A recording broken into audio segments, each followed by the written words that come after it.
interview with Lisa Peterson. Welcome back to the show. Thank you. Good to be back. Now, for us, it's been 2 weeks. For our listeners and viewers, it will only have been a week. We're going to do these back to back, Lisa. So last time when you were on the show, we were talking about you scaling to 90 properties, and that kind of happened in the first 6 months, as far as I remember. And then after that, now you're actually at 250 properties, and that's quite a number of years later since you first started. Can you help us bridge the gap between that sort of 90 to where you are today? Yeah, 100%. So the 90 come on like very hard and fast, like remembering it was like pre-Airbnb days. So anyone that kind of knew about this wanted to jump on this bandwagon. What year was that? That would have been 2013. So I think Airbnb was out, but it hadn't really, like nobody knew about it back then. I'd found out about Airbnb about 12 months after the business started. So I had started to find out about Airbnb in about 2014. Yeah, but the 90 properties that I did have, a lot of them are like, I don't know what you guys call it, but we call it like part-time holiday owners that may only open up for over the Christmas and New Year period. So that was the majority of our portfolio, and that's how we kind of grew our business off the back of that. Yeah, so that was when I was running the business out of my bedroom, in my little 2-bedroom flat in Rose Bay. At that point, I'd quit my part-time job. Well, not quit it, but I'd finished my contract there. And I'd actually hired a girl, Tracy, to work with me in my house at the time.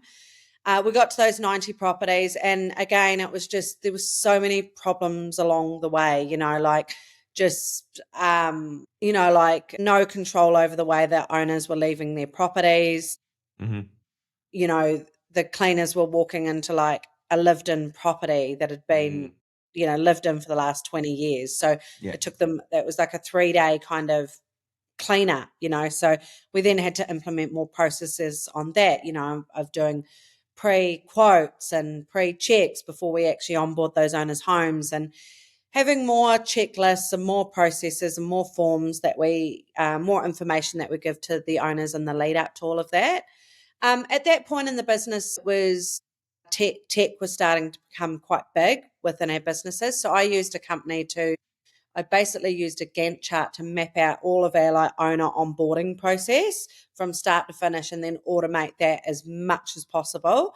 So yeah, I loved instigating that side of things within the business, and that was one of the very early things that I adopted. It was a huge project, like literally like mapping out, as soon as the owner calls, they get an email, and then once they get that, the email, it gets automatically booked into your calendar, and then once it, and then they get an automatic email to say, your booking's confirmed, and then once we go and meet them. So it flowed from basically like from that first call to the owner right through to the owners actually signing and onboarding. And we still adopt that model within our business, but we have elaborated on it a bit more. Sure. And we no longer use Infusionsoft is the real name of it, because it was just such a complicated system. You couldn't change anything, otherwise it would break, so it was very rigid. But now we use Monday.com, which is a lot more fluid. So that was one of the early things that I adopted when I sort of got to that 90 sort of property stage.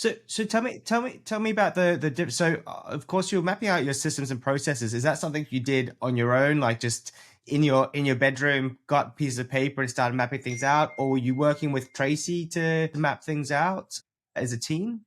No, not at all, because we were just too busy putting out fires all day, every day. But as soon as a fire sort of come up, I sort of, in my mind, I was like, right, how can we fix that? How can we change that? And then change processes in the background. Yeah. So I just sort of, in those early days, she was kind of like on the phones, firefighting with the guests and the owners. And there was a lot of that in the early days. That's all we were doing,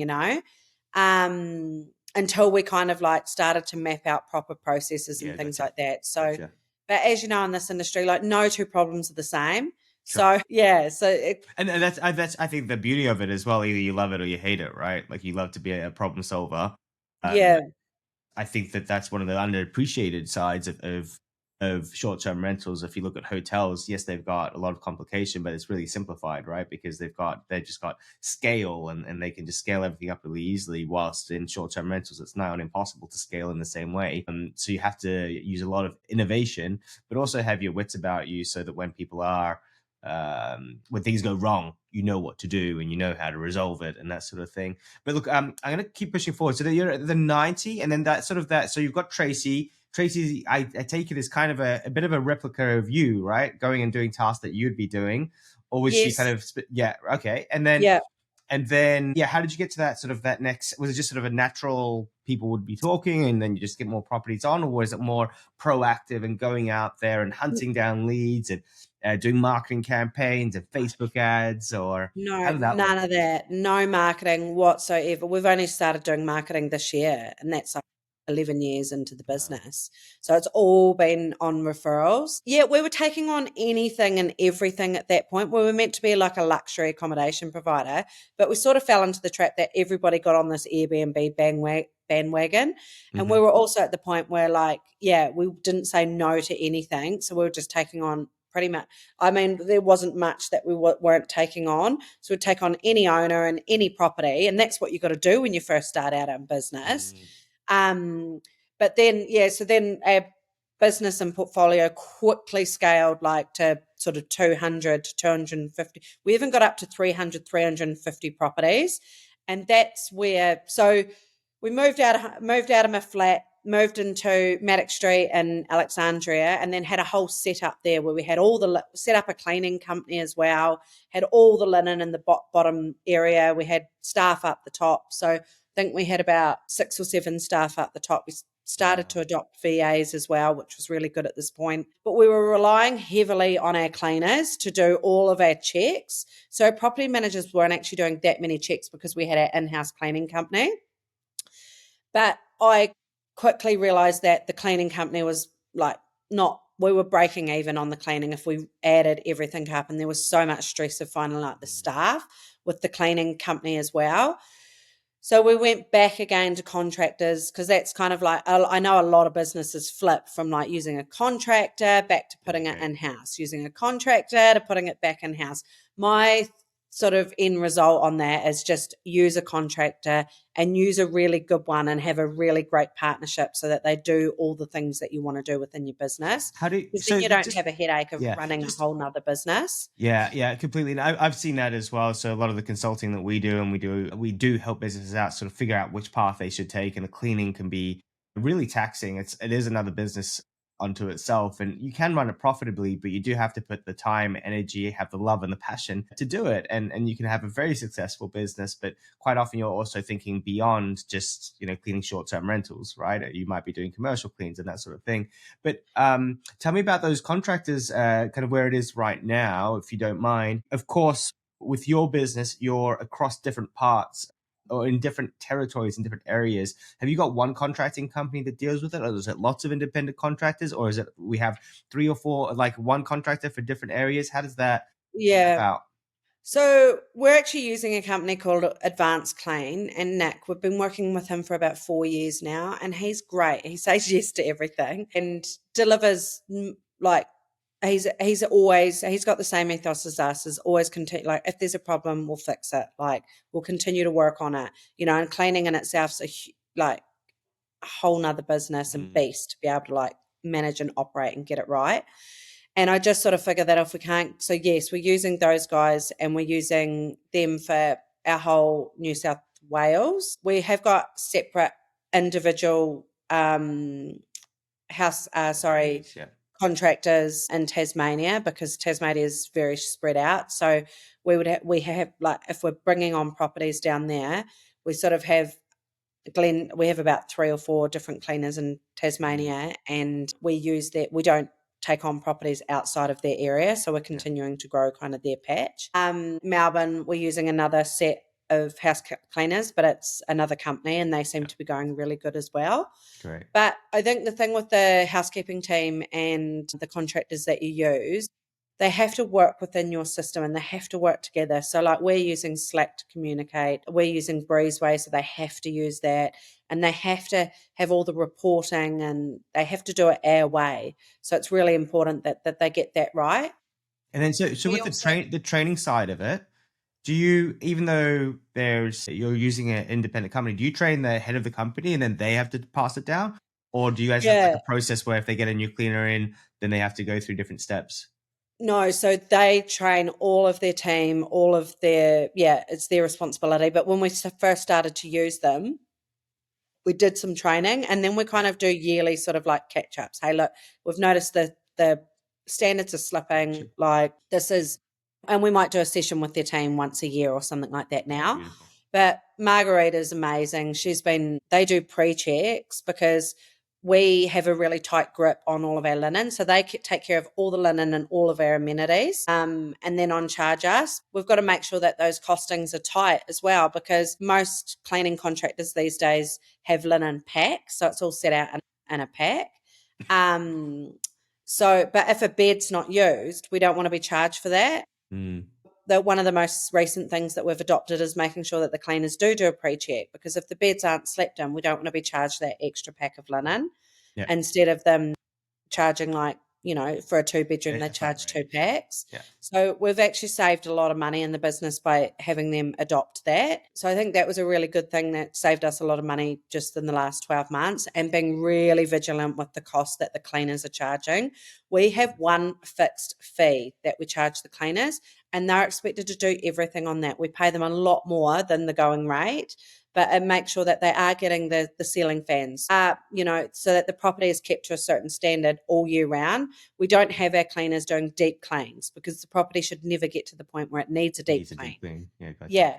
Okay, So that's, so then that pricing is based on, is that a predetermined amount per property? So you guys look at the property and you go, all right, clean, it's yeah. going to be X amount of money, and then go, got it. Look, I'm gonna not to be rude, Lisa, but I'm gonna keep Yes. moving because I love talking about cleaning, but it's I want to talk about profit. And obviously, Yeah. this is interesting. And I wanted to stop there because profit is important, because you Yeah. choose whether you're going to go with a cleaning company or you're not going to go with a cleaning company. And one thing that you'll learn is that the first go, probably you're not going to get it right. And if you do, then you're a genius. It's going to take you quite a few goes at trying working with different companies to find the right fit for you, and for you to be able to communicate in the right way and say, hey, this is what our needs actually are. And your needs, as you've identified, they kind of change and you improve and you have those yearly catch ups. So I really love that. Now, so we're at the 90, we're growing, we're taking on all these properties, we're taking on properties that maybe we shouldn't be taking on. And that's probably in hindsight that now you're realizing that you probably shouldn't have took them on, but maybe needs must, as well as you're growing and you're Yeah. figuring things out. Yeah. Tell me about sort of the next steps. So you've got all your systems, Yeah. processes, you've got all Yeah. these properties on. How does the business Yeah. looking now? Yeah, so we've done a big cull. So let's skip forward to like sort of where we're at the moment, but just because I'm conscious of time too. But one of the best things I did was when I got to that kind of like threshold of kind of like your 250 properties, we actually ballooned out to 350, and our processes couldn't cope. We basically needed to the business wasn't doing very well at all, because we were spending all of our time with terrible owners and terrible properties. So we done a big cull. So the model that we kind of have at the moment is, if it's not a good property and a good owner, we won't take it on board, or you have to be very vigilant if it's a good property but a bad owner, or a bad property and a good owner. So I think that's one of the key takeaways, because that will just one bad owner will always want the cheapest management fees. They'll take up all of your time, and your business won't make any money off it if you actually add up all of the hours. So that's one really good key takeaway. But the other thing, just in terms of profitability, is making sure you've got a margin on everything. So we have a 30% margin on our cleaning, a 30% margin on our linen. And I know a lot of businesses say, oh, but we couldn't sustain that because we do one nights and things like that.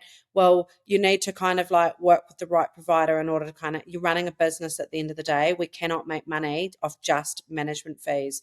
I've just done a report on this recently where our business does not make any money off our management fees. We make the money off our extras.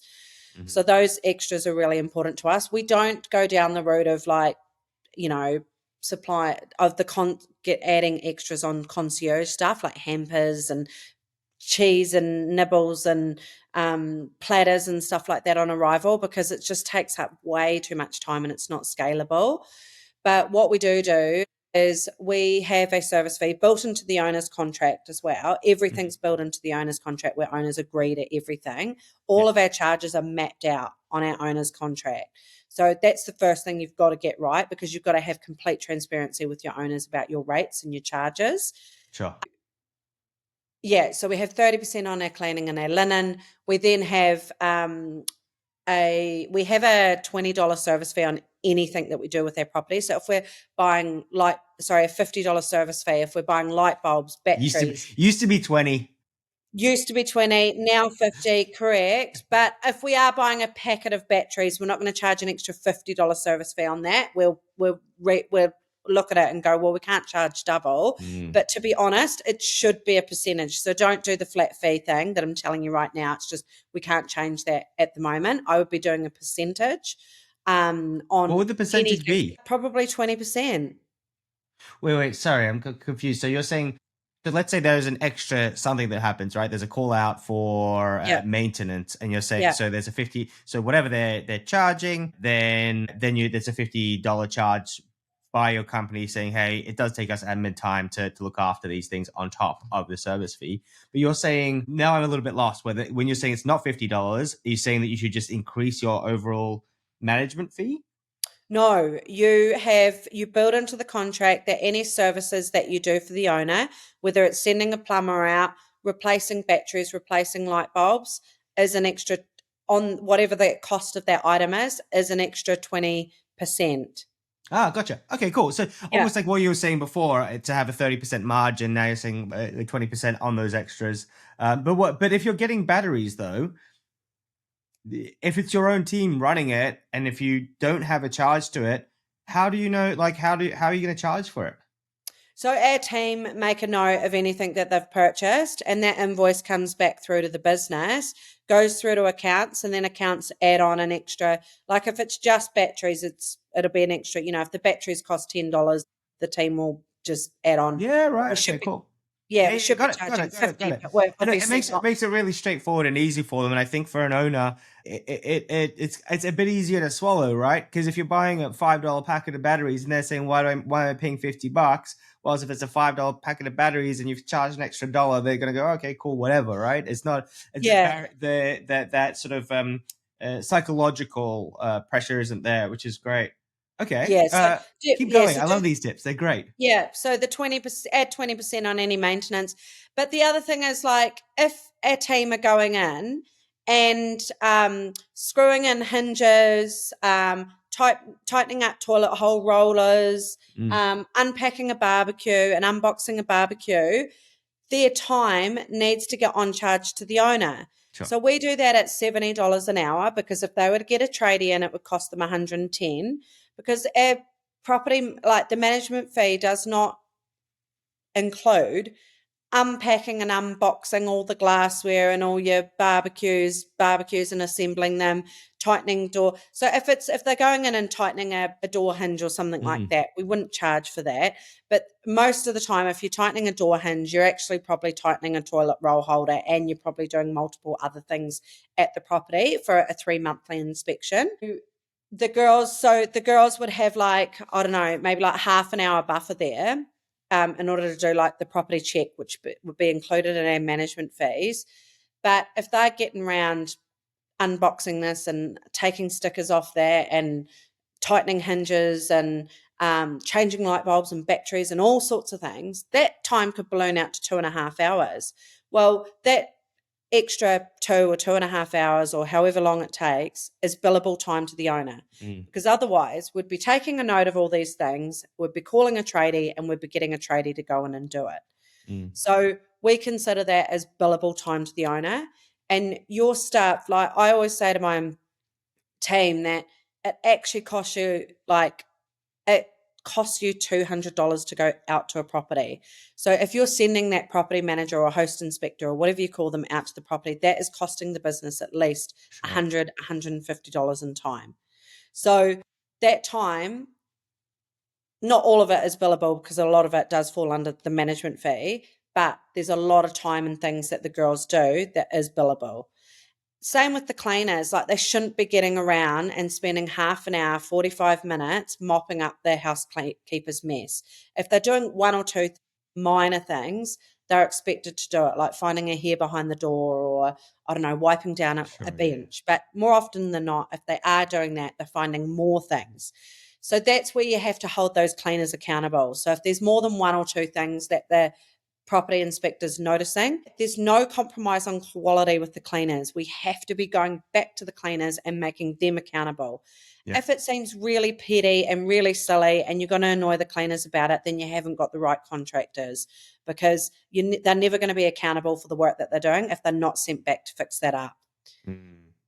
So all of that is cost and time and money if you add up all of that time. So we just So one of the things, Lisa, that is that, and this is for all of the larger property managers that I've talked to, or the ones that have been around for a long time, they figure this out quite early on in the piece. And, they'll go to international conferences and get all this data and go, oh, cool, this is how I run it successfully. And on one hand, it's obvious, right? You're running a business, so you need to be profitable. If you're not profitable, then the whole thing doesn't work.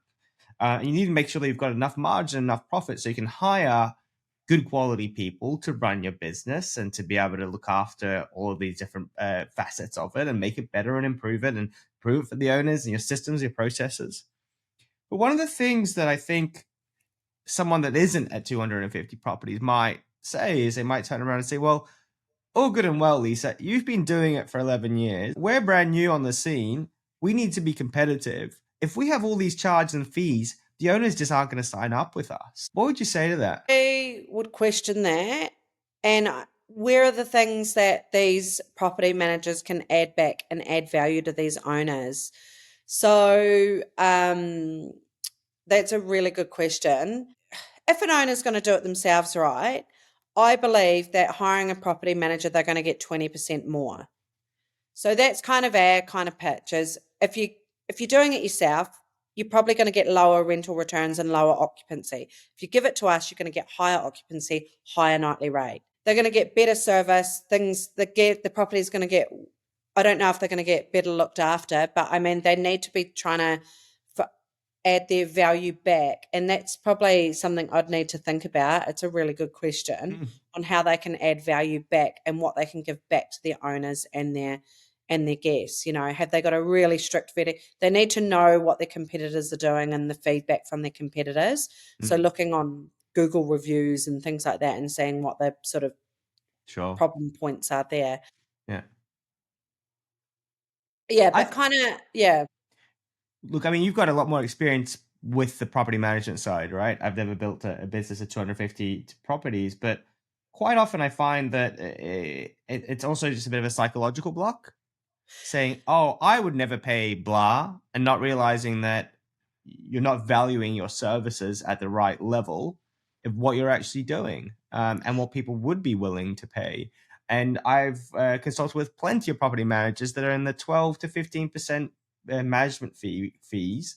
They don't charge on that management fee on the cleans or anything like that. And then that's all that they're making, and they're running themselves ragged, trying to keep the business afloat. They can't hire anyone to help them because they can't afford them unless there'd be one person managing multiple properties. I think that there's a bit of a psychological block. And then when we talk to them, we say, hey, up it to 15, 16, 17, 18% plus, have some extras on top of it, and there's no pushback whatsoever.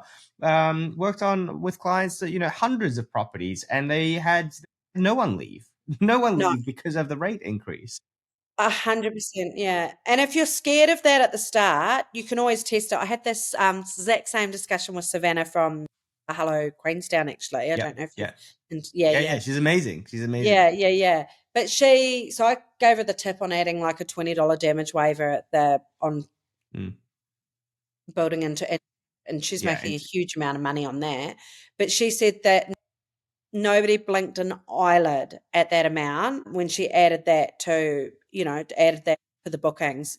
There was no less bookings. There was no one complaining about it, and it was extra revenue. So I think if they're worried about that, start with a small amount, and then you can kind of go and do increments. what I would say is owners can be really, really touchy, especially if they've been on those low management fees and then they've told all their friends about it. I think it's tricky to kind of, I agree, Move it's the tricky to goalposts. increase the management fees, but any new owners that come on board, you shouldn't be charging any less than 20% for what we do. And I know it's really tricky in those kind of areas and Noosa and things like that when It's very competitive. there's a really blurred line between short term and long term, and your majority of your market, is short term, but in that market they've always only ever charged 10 or 12%. That's where you've got to make it up on the extras, I think. Yeah, gotcha. Position your brand differently as a luxury brand, like ahead of, you might need to do a rebranding, if you want to position yourself in a different way. Yeah, that's right. Yeah, that could be another way to do it. Yeah.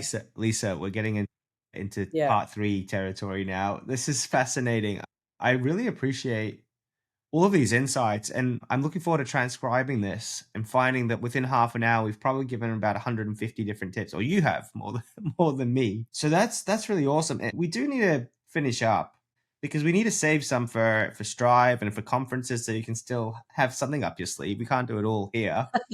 Yeah. Are there any final thoughts, or is there anything that we missed out on that you feel is critical for us to cover in the next couple of minutes? I think going back to what we kind of covered in the first session a little bit, but you need to have measures to be able to measure your staff. So your KPIs, performances, but also the hub staff using a tool, an online tool. Because back in the day, people used to go into offices or people used to clock in and clock out with their timesheet. Mm. The same accountability needs to be had when your staff are working online. You need to be able to measure their productivity and their time, because that is your biggest overhead and your biggest expense. So, like, what we were talking about, with on charging our time and things like that. Mm. Yeah. So, I mean, we're a service-based business. So time is our commodity. Yeah.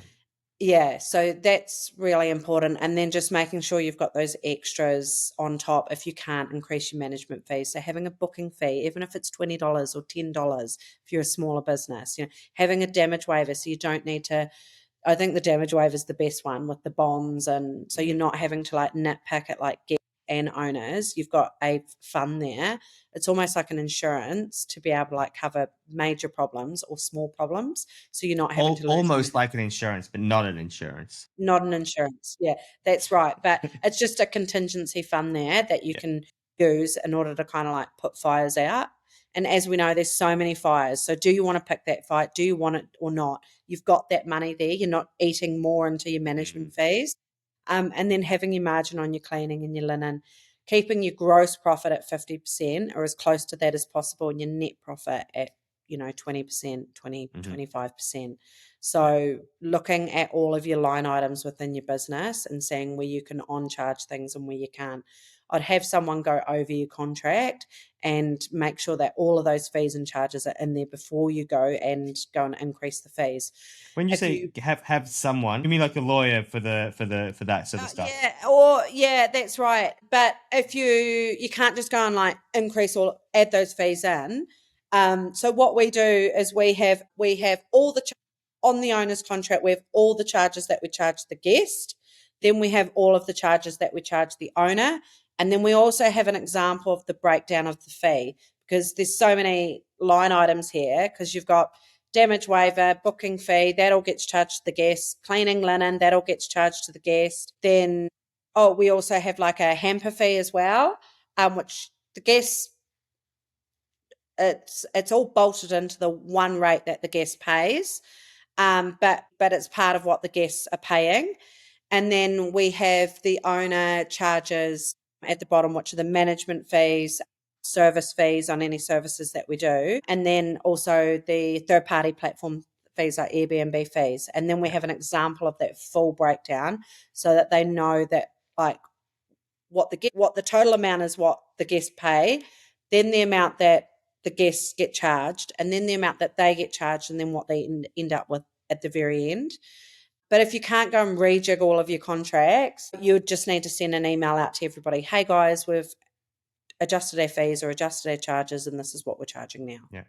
And if you're ever going to do that rollout, my top tip is, if you're unsure, don't send it to everyone at the same time. Try it with 10 clients, 20 clients, or a percentage, right? Try it with 10 or 20%. See how it goes. Wait for a week. See if there's any feedback. If it's all silent and you're all good, then you keep them moving.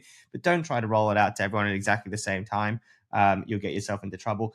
Lisa, I am going to wrap us up. You are an absolute dynamite in the industry. You've got so much knowledge, so much depth, and it's really humbling to have you come on to the podcast and share all of your tips and your advice. You don't do this for any financial motivation. You're doing it genuinely to try to help other people out, and that's how I've known you since we first met. So thank you very much. Looking forward to hopefully working with you in the future. So be it at the next Strive, be it at future events. If people wanted to either get their property managed by you or to reach out to you, what would be the best way to find you, Lisa? Just on our website, or Lisa at L'Abode Accommodation.com.au. My mobile number is... No, don't do that one. No. Okay.